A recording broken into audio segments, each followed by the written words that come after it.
Hello students. In the previous three videos, we have covered Programmable Peripheral Interface, that is your IC8255. Today's topic of discussion is Programmable Interrupt Controller, that is IC8259. So let's begin. The main purpose of the Programmable Interrupt Controller is to increase the interrupt handling capability of the microprocessor. So whether it is 8085 or 8086 or even for 8088 microprocessor, it increases the interrupt handling capability. So what do we understand by this term interrupt handling capability? Let us look processor wise. So starting with your 8085 microprocessor. This is the pin diagram of 8085 microprocessor, and if you see from the pins 6 to 10, so this is the pin which I am trying to highlight. The pin number 6, which stands for trap, it is also called as RST 4.5, and thereafter we are having pin number 7, which is RST 7.5, 8 RST 6.5, pin number 9 RST 5.5, and 10, that is your INTR. Now here these are the 5 interrupt pins which is there for your 8085. If we leave apart the trap interrupt because it is a non-maskable interrupt, so we are basically having the 4 interrupt pins on which 4 devices can be attached.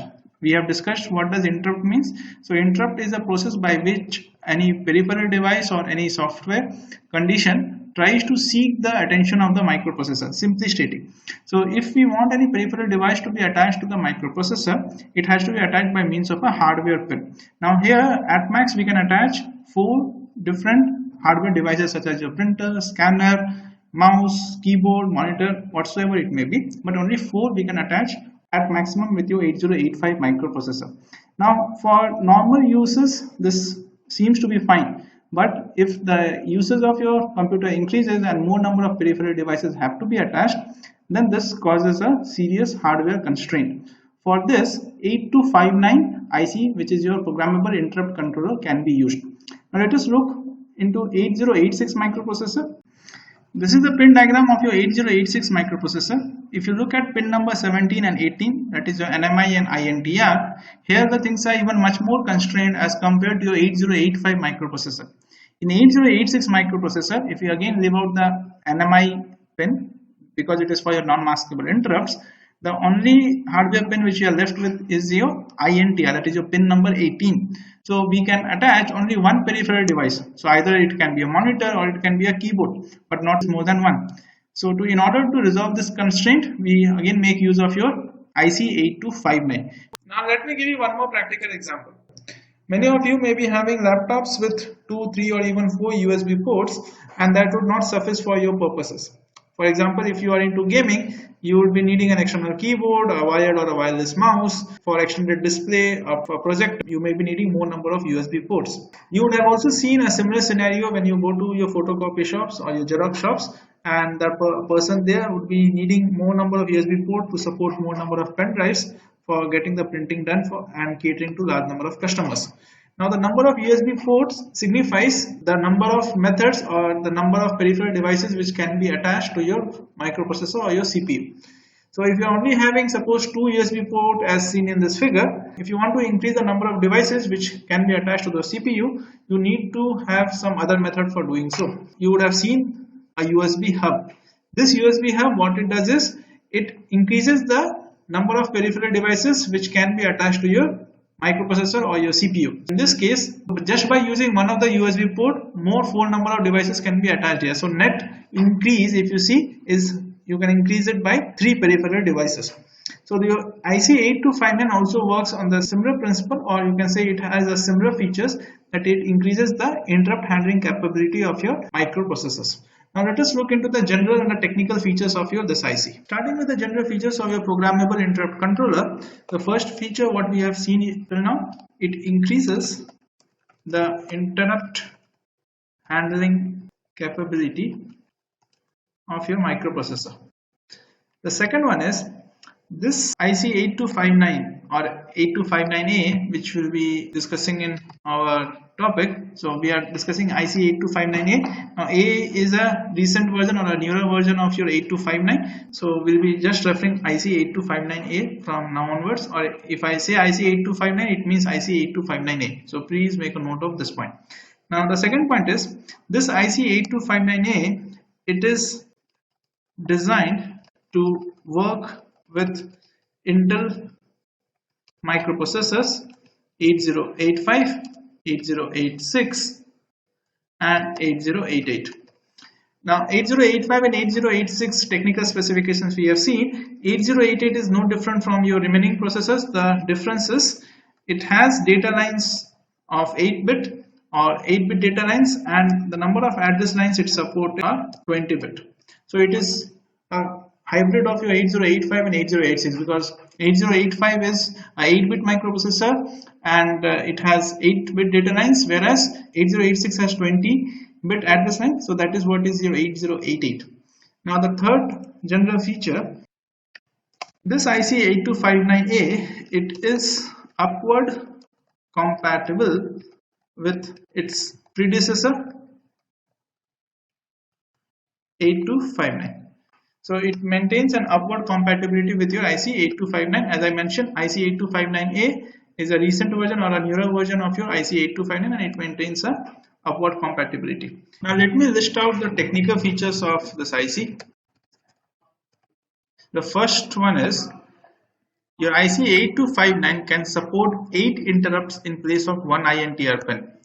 So it supports 8 interrupts in place of 1 INTR pin. Now INTR pin you have seen in your 8086, we have seen the pin diagram, and the same INTR pin was also there in your 8085. INTR pin can be interfaced with your IC8259, which in turn can support 8 interrupts. Many things will get clear once we see the complete block diagram. So for time being, I'm just listing out the features, and thereafter we'll see the block diagram of your IC8259. The second feature of this is it can be used to vector any interrupt request wherever in the memory we want. Okay, so it depends upon the user. Let me first write it out for you. So it is able to vector an interrupt request anywhere in the memory map with spacing of 4 or 8 locations. Now what does this mean? Let me take an example of 8086 and explain it to you. When we are discussing 8086 interrupts, that time we have discussed that the interrupt vector table space is of 1 KB in size. Now this 1 KB was in the starting memory location. So starting memory location means your port segment was 0. The instruction pointer right from 000H, that is 40H, to 03FFH. So this memory locations were fixed. Between these memory location, 256 interrupts or 256 type, that is starting from type 0 to type 255, the IP and CS values were loaded in this. But using your IC8259, this interrupt vector table can be placed anywhere in the memory map. For your microprocessor 8086, you are having a 1 MB of memory, so it can be placed anywhere. So this feature provides more flexibility to the user to provide the interrupt request anywhere in the memory map. So now moving to the third feature. In the first one you have seen it supports 8 interrupts in place of 1 INTR pin. So the third feature of this is very much related to your first one. Your IC8259, it can resolve 8 levels of interrupt priorities.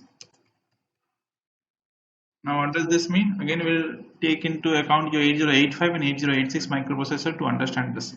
So in the case of 8085 microprocessor, if you try recalling, just now we have seen there are 5 interrupts: RST 4.5, 5.5, 6.5, 7.5 and INTR. But if you arrange this in the order of priority, RST 4.5 or trap, which is a non-maskable interrupt, that is of the highest priority, and thereafter you had RST 7.5, which is the highest priority. After that RST 6.5, and then you had RST 5.5, and at last you had INTR. Only we had 4 levels of priorities. Now if you see your 8086 microprocessor, while we were discussing your 8086 interrupts, we had seen this diagram.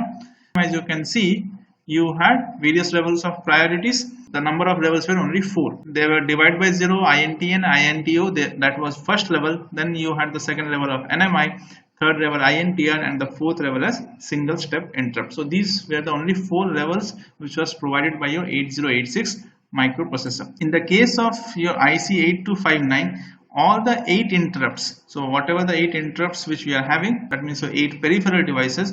So all these 8 peripheral devices can be allocated various priority level. So we'll see more of this when we are going into the block diagram of your IC8259. Now moving to the fourth feature. So I can write here.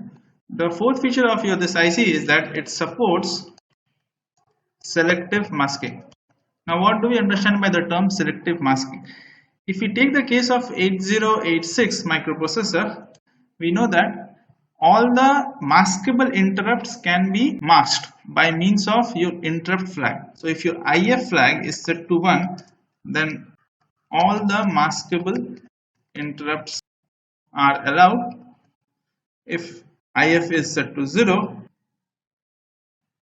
then all the maskable interrupts are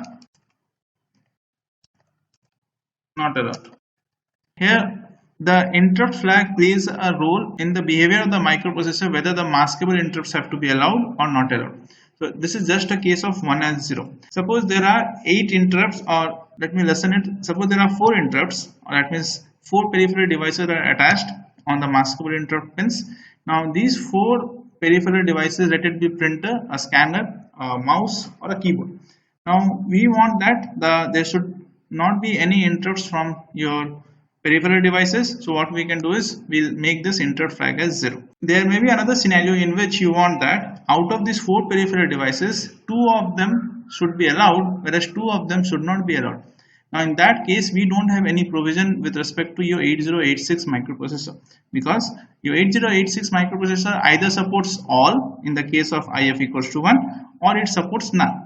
So we don't have a provision or feature of selectively masking some of the interrupts and selectively allowing some of the interrupts.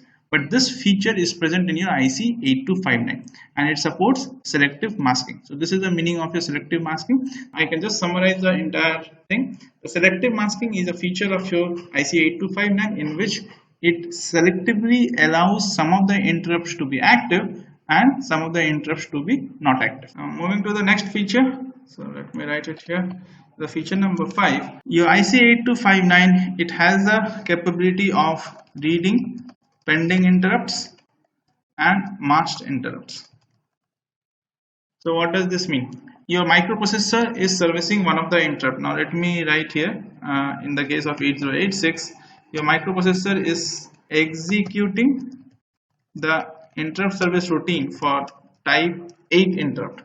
Now when it is executing the ISR of type 8 interrupt and it is assigned a higher priority, while it is executing this ISR, the type 1 interrupt is encountered by your microprocessor.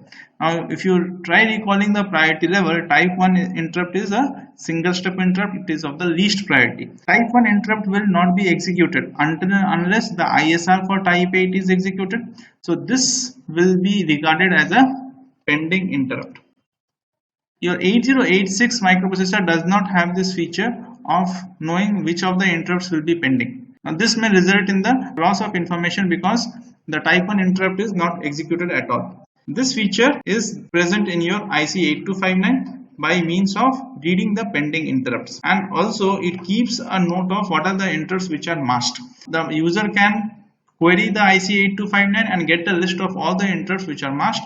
So this helps the user in identifying which interrupts are masked, which interrupts are unmasked at regular intervals, and thereby determining the future course of action. So this is your 5th feature. Now let us move to the 6th feature.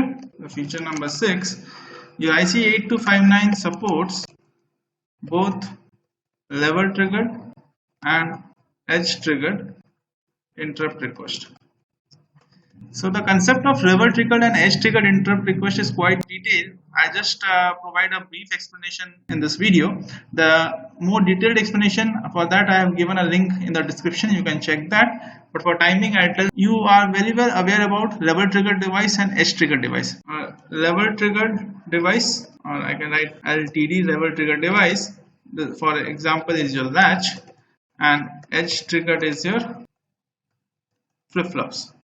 Now what is the difference between the two? In a latch, whenever the input changes, so here whenever the input changes, the output gets affected. So if the input changes from 1 to 0 or 0 to 1, the output will change immediately. So there will not be any delay from the output perspective, and clock is just as a keeper of the time period, but here the clock will not play much role. It is the levels of the input which will determine the change in the output. But in the case of flip-flop, along with the input, the edges of the clock is also important, whether it is a positive edge or negative edge. So even though the input has changed from logic 1 to logic 0 or vice versa, the effect on the output will only happen at the positive edge or the negative edge of the clock, depending upon what type of flip-flop you are having, a positive edge triggered or a negative edge triggered flip-flop.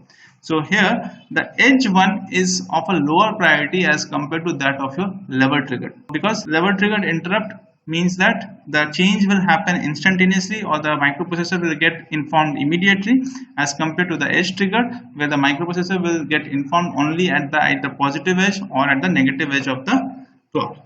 So that is the difference between your level triggered and edge triggered interrupts. The last important feature of your IC8259 is this IC can be expanded up to 64 priority levels, or I can say it can support maximum of 64 interrupts. This part, that is point number 7, I'll explain while I'm discussing your IC8259 block diagram. That is the next part of your discussion. We'll move on to that, and after we have completed the discussion about the block diagram, then I'll explain you what do we understand by 64 priority levels or a maximum of 64 interrupts. So let's start with the block diagram. Understanding the various blocks of IC8259 will give us more clarity about its functioning and how does it process the interrupts. The first block is called as the interrupt request register. In short, it is called as IRR. Now the functioning of this block is that it stores all the interrupt levels which are requesting for the interrupt services. Recall the first technical feature, that was it supports 8 interrupts in place of 1 INTR pin. Now here, as you can see, I have listed it out, IR0 to IR7. So these are the 8 interrupt lines, or here you can attach your peripheral devices to each of these lines. And interrupt request register, it stores all the interrupt levels which are requesting for your interrupt services, and these interrupt levels are from IR0 to IR7. Now the next block is your interrupt mask register. So if you recall, one of the feature of your IC8259 is that it supports selective masking. Now this interrupt mask register is involved for this purpose. This register, it stores the interrupt levels which have to be masked by storing the masking bits of the interrupt level.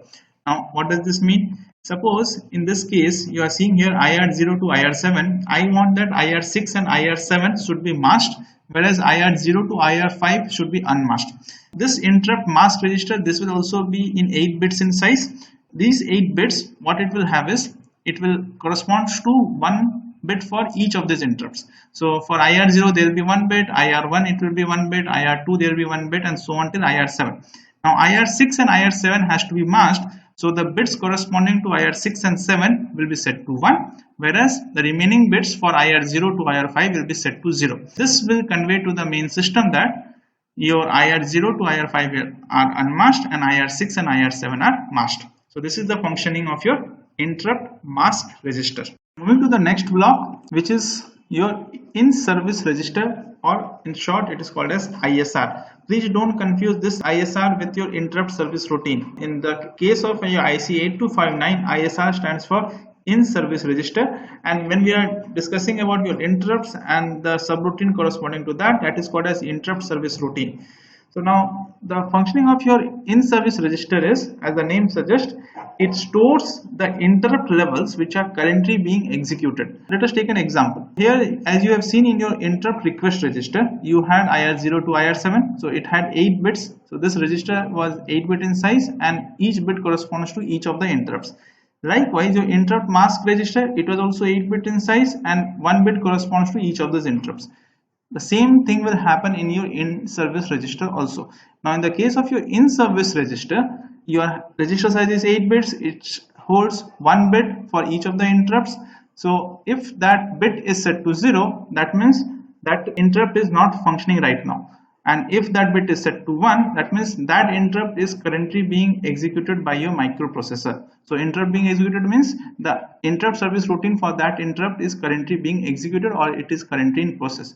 Let me take an example here. Suppose you are having IR0, IR1 and IR2. One is connected to printer, that is IR0 is connected to printer, IR1 is connected to scanner, and IR2 is connected to keyboard.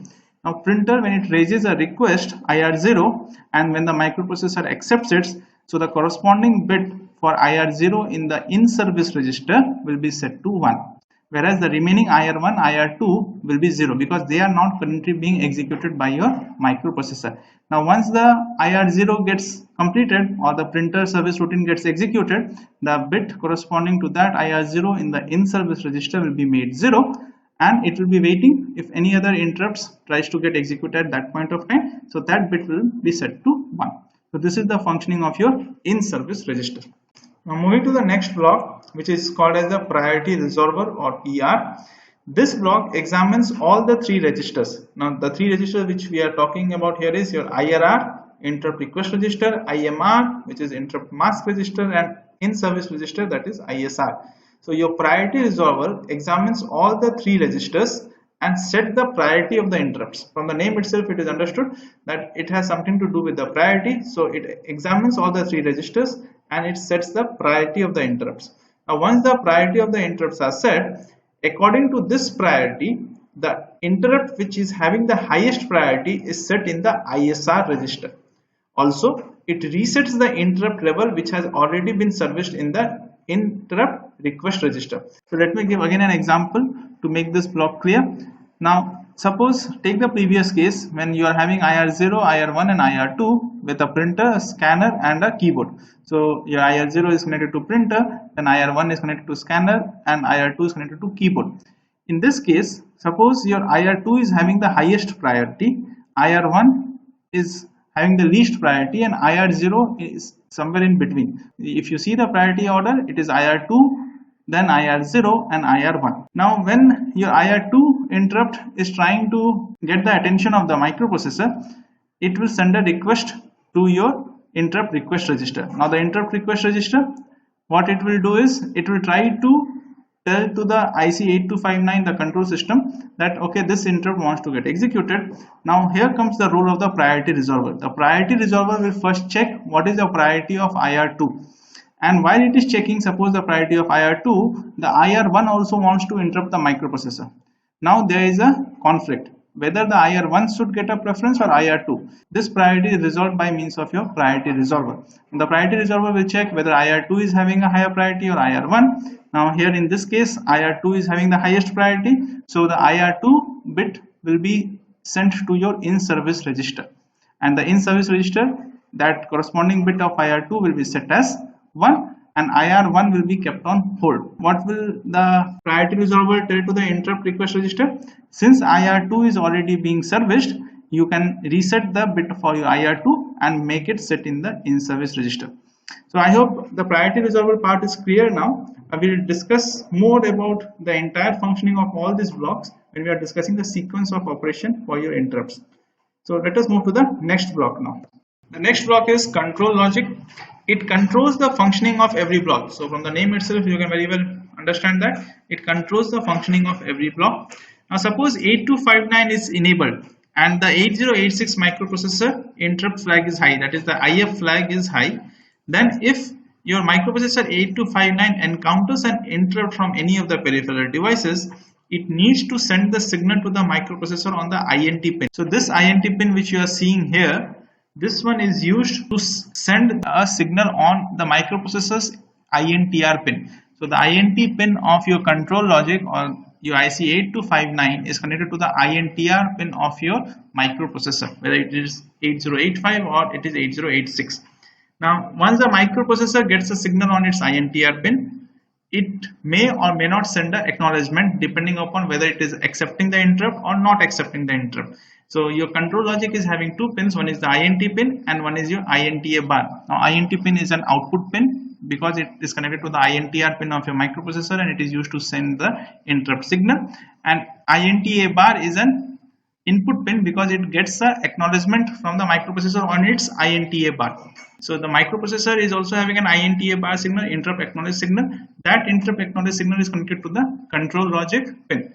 So this will tell the control logic of your IC8259 whether the interrupt has been accepted by the microprocessor or not. And as you can see, this interrupt acknowledge is an active low signal.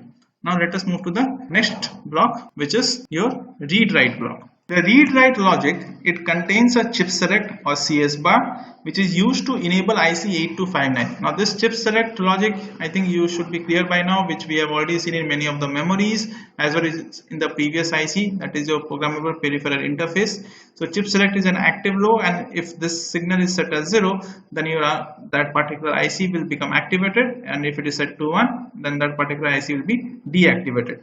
So as it is an active low pin, if the logic low is applied, then your programmable interrupt controller is activated. This block is also responsible for the flow of data depending upon the inputs of your read and write bar, and both of them are active low. So if the microprocessor wants to get or wants to interact with an peripheral device which is an input device, so it will be sending a read signal. If it wants to send any data to your output device, it will send a signal on your write bar signal. It also contains an A0 pin, as you can see the third pin here, A0 pin, so which is used for the command words. Now what are the command words? It is similar to your control words which we have seen in the previous IC8255, but here the command words are a bit varied, so that we'll see in our next video, which we will not be discussing now. Now moving to the next block, which is your data bus buffer. As the name suggests, it contains data lines or a bidirectional data lines. So this block is used to transfer the data from the peripheral device, that is the peripheral devices which are located at your interrupt lines IR0 to IR7, and this data is sent from the peripheral device to the microprocessor or vice versa. So if your microprocessor wants to send any data to your output device, this data bus buffer comes into the picture. At the very start, while your IC8259 has just been switched on, that time your microprocessor sends the command words the programmable interrupt controller has to perform, that is sent on these data bus buffer. Additionally, whenever an interrupt is accepted by the microprocessor, then the call address of the ISR or the interrupt service routine is sent on again on your data lines, that is your D0 to D7. As you can see here, the bus width is 8 bits, so this means at a given instant only 8 bits can be transferred. So the summary of the functioning of this block is that whenever any data transfer has to happen from your interrupt or your peripheral devices to the microprocessor or vice versa, it has to happen via this data bus buffer. Now why it is called as data bus buffer and just not data bus? Because it contains a buffer register which also acts as a temporary storage of the data in case a microprocessor is busy doing some other task. The last block is your cascade buffer. This cascade buffer is used to increase the interrupt handling capability of your IC8259. We can further cascade more number of pins by using this buffer. So during increment of your interrupt capability, your CSA lines are used to control multiple interrupt structure, and the SP/EN bar, that is SP is called as slave program or /EN is called as enable buffer. This pin, when it is set to high, then your IC8259 works in your master mode or in slave mode. Let us try to understand what this cascade buffer means by means of an example, and also this will also relate to the point which we have seen in by writing your technical features. That is, your interrupt capability of your IC8259 can be expanded up to 64 priority levels. So I think it was point number 7. So please refer the point number 7. That point, that is the expansion of your IC8259 up to 64 priority levels or 64 interrupts, is well understood by means of this cascade buffer. So let's move to that example. And before that, let me just summarize the entire part. You are having your interrupt request register followed by interrupt mask register. Then we are having a priority resolver and an in-service register. The name of all these registers itself is self-explanatory, telling what is the functioning of this block. Then you are having a control logic which is directly interfaced with your microprocessor, whether it is 8086 or 8085. The data bus buffer is used for sending and receiving the data from your microprocessor, and then you are having a read-write control logic or read-write logic which is interfaced with your signals from your microprocessor, that is your read and write signals along with the chip select, and then we are having this cascade buffer. So these are the major blocks, and all these blocks are connected by means of your buses. So this gray block which as appeared just now, or the gray rail is your bus lines. Along with this, you can see the interchange of or the exchange of information from all these registers to the buses, and thereafter we are having this thin lines or a single weighted lines which is emanating from your control logic. So they are directly in contact with all your registers. So with this, we sum up your block diagram of your IC8259, and if this is asked from your examination perspective, you need to draw the various blocks and explain or write 2 to 3 lines describing what is the functionality of each of these blocks. Now let us move into the details of your cascade buffer. Take this question and then we'll try to understand that part. The question is, how many IC8259 PICs, that is your programmable interrupt controller, will be needed to interface 22 peripheral devices or interrupts with your 8086 microprocessor? So here you have to interface 22 interrupts with 8086 microprocessor, and we have to calculate how many number of IC8259 will be needed.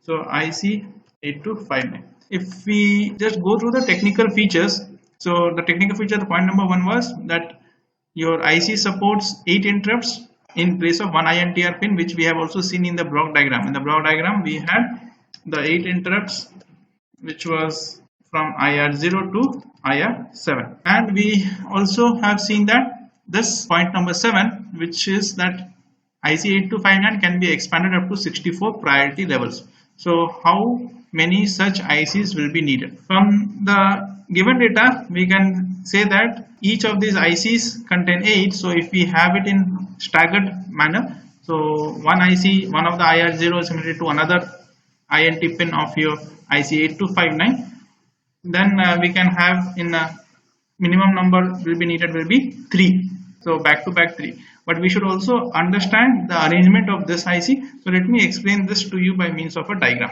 Now here we are having one IC8259. I have just represented this IC8259 with your IR0 to IR7 pins and one pin which is your INT pin, which is connected to your 8086 microprocessor, and it is connected to the INTR pin of your 8086 microprocessor. So please make a note of this. So we are having one block. Now we know that your one single IC8259 can support 8 interrupts, but we have to find how many such IC8259 will be needed to support 22 peripheral interrupts or peripheral devices. Now IC8259 has a feature of cascading. That means it can support one more layer of IC8259 which is interfaced with your IR0 pin. So the connection will look something like this. If I am having one more IC8259, I have drawn a smaller block, but both of these ICs 8259 are similar. So if I make a connection here, the INT pin of your IC8259, which is on the right hand side, is connected to the IR0 pin of your IC8259, which is on the left hand side. So I can designate two names for them. So the first one, that is the one which is appearing in the larger block, that is your master, and the other one is called as slave. So let me number this as S0. So if you take this into consideration, how many interrupts will it support now? So if you see the slave 0, let me use a pointer here. So if we use this slave 0, so it supports 8 peripheral devices from IR0 to IR7, and how many pins are free here? So the number of pins which are free is from IR1 to IR7, which is 7. So 8 plus 7, that is your 15 interrupts can be supported in this configuration. We have to support 22. What we'll be doing now is we'll be making use of another set of your IC8259. So this IC8259 will offer one more 8 sets. This will be connected to your IR1 pin. You can connect it to any of the pins, but I want to make it look in a serial way. So I have connected the INT pin of your IC8259 to IR1, and this can be labeled as slave 1 or S1. So the first one is slave 0 and this one is slave 1. Now if we try to calculate the number or the maximum number of interrupts which can be supported by this configuration, so from the slave 0 I can attach 8 peripheral devices. Slave 1 I can again attach 8 peripheral devices, so 8 plus 8 is 16, and in your master we are still left with 6 pins. So 8 plus 8 is 16, and here again 6 pins, so we can configure 22 such interrupts in this configuration. Now please understand, we can always make use of the IR2 to IR7 of the masters if they are vacant. It does not mean that if 22 interrupts has to be included, we have to put one more slave block. So slave 0, slave 1, slave 2. So 24 pins will be offered by these three slaves, and then you can connect it to IR2. So that is not a efficient method of doing it. It can be done, but it is not efficient because again you'll be needing one more IC, so the cost will increase. So the minimum possible ICs which will be needed to interface 22 interrupts with your 8086 microprocessor is 3, and you also have to write one master and two slaves. So two slaves will be incorporating 16, and the remaining 6 pins will be needed for your IC8259 master, and that is why 16 plus 6 will give you 22 such peripheral devices. So now let us go back to our question. I hope you are now clear with the diagram. You need not to draw a diagram always, but this diagram is just for your understanding, which will make you understand how the internal configurations happen. Let us move to the question and then try to answer it. Now we can write, we will be needing 3 IC8259 for interfacing 22 interrupts. So the answer does not end here. We need to specify how these 3 ICs are configured. So we can write one master and 2 slaves. Let me give you one more example. Suppose the same question is here, but instead of the 22, if we write 26 interrupts or 26 peripheral devices, so what would be the answer? So let me create a separation here. And if 26 peripheral devices or the interrupts has to be interfaced, I can write slave 0 will be having 8 interrupts. Now this slave 0 will be connected to IR0 pin having 8 interrupts. I can write 8 interrupts which will be connected to IR0 pin. Then this slave 1 will be again having 8 interrupts which will be connected to the master IR1 pin.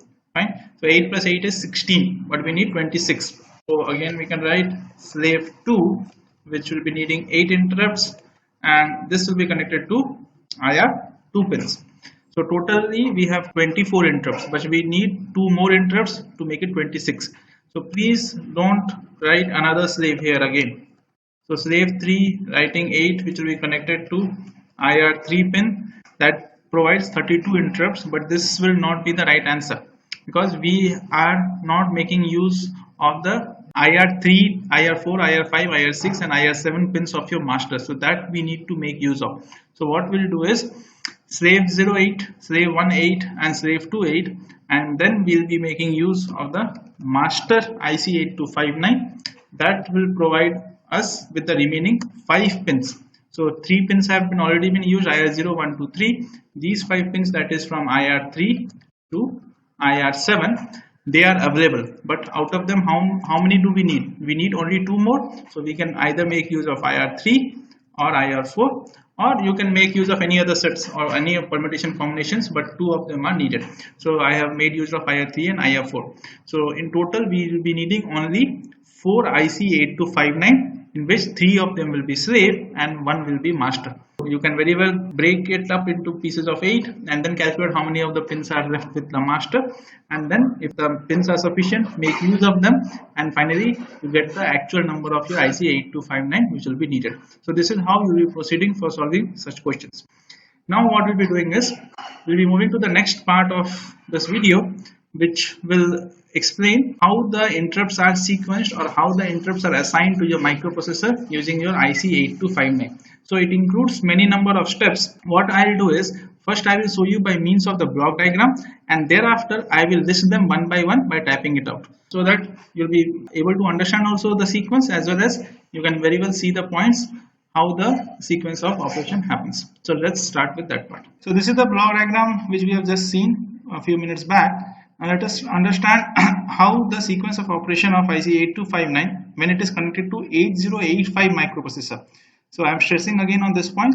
We are understanding the sequence of operation of IC8259 when it is connected to 8085 microprocessor and not 8086, because for 8086 the things will be a bit different, which we will be understanding it later. Let us start with the first step, which is your interrupt request register. Now this interrupt request register, the function of it is to store the requests of the various interrupts which have been attached to that. Then comes your priority resolver. The priority resolver checks the three registers. Now what are those three registers? First is your IRR itself, that is your interrupt request register. Then comes your in-service register, and thereafter your interrupt mask register. So the priority resolver will check all these three registers, and after resolving the priority, it will first check whether the interrupt is masked or non-masked as in your interrupt mask register. Then it will check whether any interrupt is currently being in process or not, and what is its priority. Depending upon that, what it will do is it will send a signal to your control logic to interrupt the microprocessor by sending your INT signal. So the INT signal which is there in your control logic will be sent.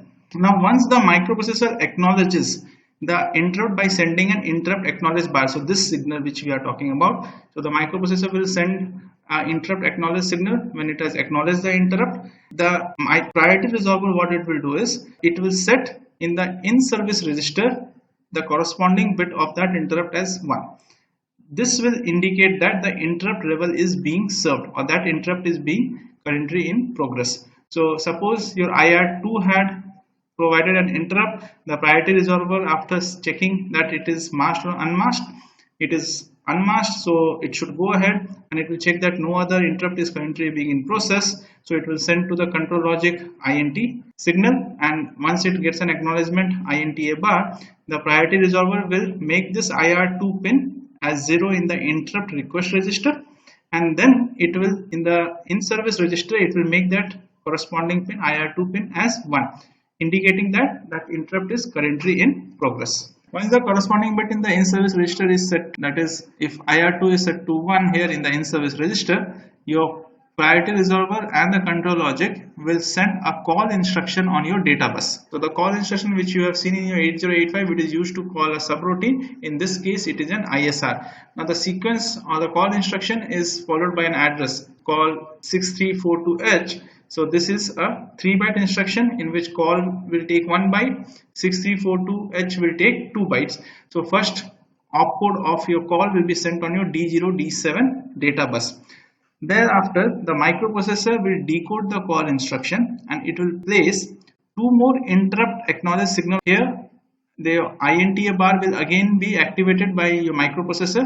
This will confirm that your call instruction has been received by your microprocessor. Thereafter the IC8259 will send the call address. So call address here we have taken 6432H. First the lower byte will go here, that is 32, and then 64 will go, which is the higher byte. First on your D0 to D7, 32 will be sent on these your data bus lines, and again your microprocessor will send a third INTA acknowledge to your IC8259. So this will confirm that the microprocessor has received the lower byte of your call address. So what the control logic will do is it will send the higher byte of your call address, which in this case is 64. So 64 will be again sent on your data lines, which is of 8-bit in length. So 64 will be received by your microprocessor. These 3 INTA pulse is called as the INTA cycle or INTA signaling or INTA acknowledgement. All these 3 things are same. Now once the third INTA pulse has been received by your IC8259, 2 events can happen. The first is either the in-service register ISR bit, the corresponding bit for your IR2, that is the interrupt which has occurred, will be reset automatically, or it will be reset by a command which is called as end of interrupt. Now these 2 things, which we'll see what end of interrupt or automatic end of interrupt means in our next video. This is not a topic of discussion now. Once the interrupt has been accepted, the program sequence gets transferred to a memory location specified by call instruction. These are the main blocks which will be used for your sequencing of your interrupts. The remaining 2 blocks, that is your read-write logic and your cascade buffer, they play a secondary role. That means not that direct role, but indirectly they are used. But cascade buffer will be used only when you are having a master slave case of IC8259, but otherwise this cascade buffer will not come into the picture. So the blocks which are there on the right hand side, that is your control logic, in-service register, priority resolver, and interrupt request register, as well as your interrupt mask register. So these 5 blocks will play a major role for sequencing your interrupts. So now we are done with understanding by means of your block diagram. Let me list out the steps so that things will become much more clear. Now, before I start listing out the sequence of steps, I strongly recommend you that you please draw the block diagram of your IC8259 so that while I am writing the steps, you can relate the things which I am saying, because it is not possible for me to simultaneously switch back to the block diagram and point out the things. So you please draw the block diagram, have it on your notebook ready, and then while I am typing out the steps, you can relate it one by one. So the first step is your interrupt request register, that is IRR. It stores the interrupt requests. The second point is the priority resolver, that is your PR register. It checks the three registers, which is your interrupt request register, interrupt mask register, and InService Register or ISR. After resolving the priority, the INT signal in control logic, that is CL, is set to high. So this is your second point. The third point is the microprocessor acknowledges the interrupt by sending the INTA bar, and once INTA bar is received, the appropriate bit in service register, that is your ISR, is set by your priority resolver. So the priority resolver, it sets the appropriate bit in your ISR once the microprocessor acknowledges the interrupt. This indicates the interrupt is being serviced by your microprocessor. And once this is done, the interrupt request register, the corresponding bit, so I can write the corresponding bit in your interrupt request register is reset as the microprocessor accepts the request.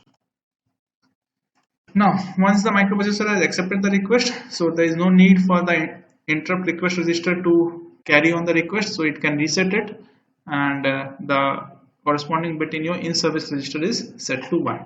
So we are done with at least the acceptance of the microprocessor for the interrupt. Now what happens in the next phase is, point number 5 is, once the microprocessor has accepted the interrupt and has sent the first INTA bar in response to first, so let me write in block, so first INTA bar, your IC8259 sends call instruction on the data bus. Why a call instruction is being sent? The purpose of the call instruction is to point to that interrupt service routine of that corresponding interrupt. So call instruction just calls that function. Let me write an example. For example, call 64332H. Here it is just 6432H. Why it is 6432H? Because we are just referring to 8085 microprocessor. Now 8085 microprocessor has 16-bit address line, so we need to provide a 16-bit address. That is why I have written here call 6432H. So with this example, let us try to continue. The sixth step is create more space here. So the sixth step, once the call instruction is being decoded, or I can write the microprocessor decodes call instruction and places two more INTA bar signals. Once the second INTA bar signal is received by your IC8259, it sends the lower byte of the call address on the data bus. So this happens when the second INTA bar signal is received by your IC8259. If you see point number 6, MP, that is your microprocessor decodes your call instruction, places two more INTA bar signals. So this is not that simultaneously it will place two more, it will happen one after the other. So the first of these INTA bar, that is your second INTA bar signal, once it is received by your IC8259, it sends the lower byte of the call address. Now in this example, if you see, what is the lower byte? The lower byte is 32H. So here the 32H is sent on the data lines. Data lines are also 8-bit in size, D0 to D7. If you see your data bus buffer, that is also D0 to D7. That is why the lower byte is sent first, and thereafter, once the microprocessor has received the second byte, that is the second byte, that is your lower byte. Once the microprocessor has received the lower byte, it sends the last INTA bar signal. So I can write here, the third INTA bar is received by IC8259. It sends the higher byte of the call address on the data bus. So in this case it is 64H. Basically your microprocessor receives 3 bytes. Why 3 bytes? Because you call 6438 is a 3 byte instruction. Now in the first INTA bar, the call instruction on the data bus is sent. So this is a hex opcode which will be sent, and thereafter 32H and then 64H will be sent. So that is the sequence which the microprocessor receives. Now once the microprocessor has received the entire core address, what happens next? The program sequence is transferred to the memory location specified by the call address. Or I can write specified by the call instruction. So this is basically your interrupt service routine. So your microprocessor jumps to the interrupt service routine and it starts executing the instructions which is placed in the interrupt service routine corresponding to that interrupt which has been raised at your interrupt request register. So this completes the sequence of operations. So there are 9 steps related to this, and one more thing is there which we have not mentioned here. Once this INTA has been, or the third INTA bar has been received and the call address has come into play, the microprocessor has to also terminate the interrupt. So please return. After a call instruction follows a return statement. This I can write a subpoint here, that is your A. I can write 2 events takes place. One is called as end of interrupt or EOI, and another is called as automatic end of interrupt or AEOI. So we will not discuss the details of end of interrupt and automatic end of interrupt in this video. That is the topic of our next video. So for time being, I am just mentioning this so that when I am discussing these two topics, EOI and AEOI, that time you can relate what is happening at point number 8. With this, we are done with your sequence of operation of your 8259. Please remember, we have discussed this sequence of operation when your IC8259 is connected to your 8085 microprocessor. There will be a slight change when 8086 is connected, but that will be covered when solving some problems related to this IC. This sums up the sequence of operation, and in this video we will cover up to this much. And this video is a pretty long one, I very well accept that, but just to ensure the continuity I have made it in a one single video. I just request you that you can focus more on understanding the block diagram and the sequence of operation. So if you have understood the sequence of operation, you can very well understand what is the importance of each of the individual blocks of your IC8259. Once you have understood this, you can automatically mention what are the features of 8259. And we have also seen how the cascading is done with respect to one question. In the next video, we will be discussing about the various priority modes and what are the various command words for your IC8259. After seeing this video, if you have any doubts related to any other topic discussed, you can either post it in the comments or even mail me. That's all for this video. Thank you.